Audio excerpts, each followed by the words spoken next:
বিশ্বজুড়ে শান্তি, সহমর্মিতা এবং মানবতার বার্তা ছড়িয়ে দেওয়া বৌদ্ধ গুরু, বৌদ্ধ ধর্মগুরু দলাই লামার 91তম জন্মদিন উপলক্ষে প্রধানমন্ত্রী নরেন্দ্র মোদী তিনি শুভেচ্ছা জানিয়েছেন। সামাজিক মাধ্যমে তিনি বলেন, দলাই লামার শান্তি, করুণা এবং নৈতিক মূল্যবোধের বাণী বিশ্বের কোটি কোটি মানুষের কাছে পথপ্রদর্শক শক্তি হয়ে উঠেছে। জানবো বিস্তারিত, সঙ্গে যুক্ত হয়েছে প্রতিনিধি সৌম্য মুখোপাধ্যায়। সৌম্য, আজকে বৌদ্ধ গুরুর 91তম জন্মদিনের শুভেচ্ছা বার্তা লিখেছেন প্রধানমন্ত্রী নরেন্দ্র মোদী। কি বললেন তিনি, যদি তুলে ধরো। হ্যাঁ, চতুর্দশ দলাই লামার 91তম জন্মদিন, আর সেই জন্মদিনে শুভেচ্ছা বার্তা দিয়েছেন প্রধানমন্ত্রী নরেন্দ্র মোদী। তিনি এক্স হ্যান্ডেলে একটি পোস্ট করেছেন এবং সেখানে তিনি উল্লেখ করেছেন যে দলাই লামার শান্তি এবং সম্প্রীতির বার্তা বিশ্বজুড়ে মানুষকে অনুপ্রাণিত করে চলেছে। বিশ্বজুড়ে শান্তি, সম্প্রীতি এবং মানুষের কল্যাণের জন্য এই তিব্বতী আধ্যাত্মিক নেতার অবিচার যে সংগ্রাম, তিনি তার ভূয়সী প্রশংসাও করেছেন নরেন্দ্র মোদী। তিনি তার পোস্টে তিনি উল্লেখ করেছেন যে পরম পূজ্য দলাই লামাকে জন্মদিনের উষ্ণ শুভেচ্ছা। তার শান্তি এবং সম্প্রীতির বার্তা বিশ্বজুড়ে মানুষের জন্য একটা পথ প্রদর্শক শক্তি হিসেবে কাজ করছে। তার নৈতিক এবং আধ্যাত্মিক শক্তি এবং বিশ্ব কল্যাণের প্রতি তার অঙ্গীকার প্রশংসনীয়। তার দীর্ঘ এবং সুস্থ জীবন কামনা করছি। দেখো, 1935 সালের 6 জুলাই তিব্বতের তাকস্টারে একটি কৃষক পরিবারে জন্মগ্রহণ করেছিলেন চতুর্দশ দলাই লামা।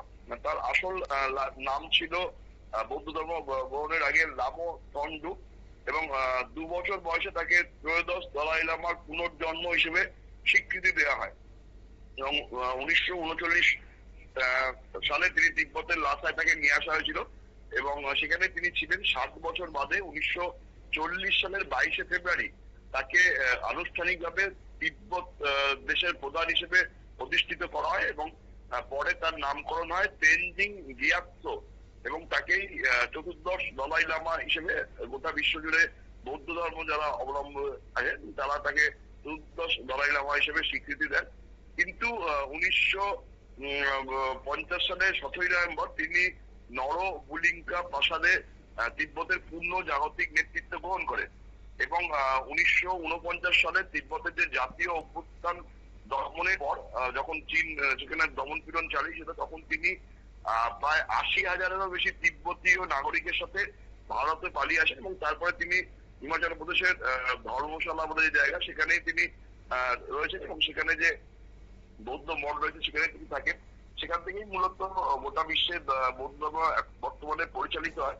এই নিয়ে চীনের সাথে অনেক টানাপোড়েন ভারতের রয়েছে, তারপরেও কিন্তু ভারত প্রকাশ্যেই দলাই লামাকে সমর্থন জানিয়েছে এবং তিব্বতীদের দাবি অধিকারকে সমর্থন জানিয়েছে। প্রতি বছরই এই দিনটিকে গোটা বিশ্বজুড়ে বৌদ্ধ ধর্মের যারা অনুগামী আছেন তারা এই দিনটাকে অত্যন্ত শ্রদ্ধা সহকারে পালন করে। বর্তমানে যা জানা গেছে যে লাদাখ অঞ্চলে গরমের ছুটি কাটানোর পরে বাম হাঁটু প্রতিস্থাপন ছিল, সেই কারণে বর্তমানে দলাই লামা দিল্লিতে আছে। সেখানেই কিন্তু তাকে জন্মদিনের শুভেচ্ছা জানানো হচ্ছে বিভিন্ন রাষ্ট্রপ্রধান এবং বিভিন্ন বিশিষ্ট ব্যক্তিদের মাধ্যমে।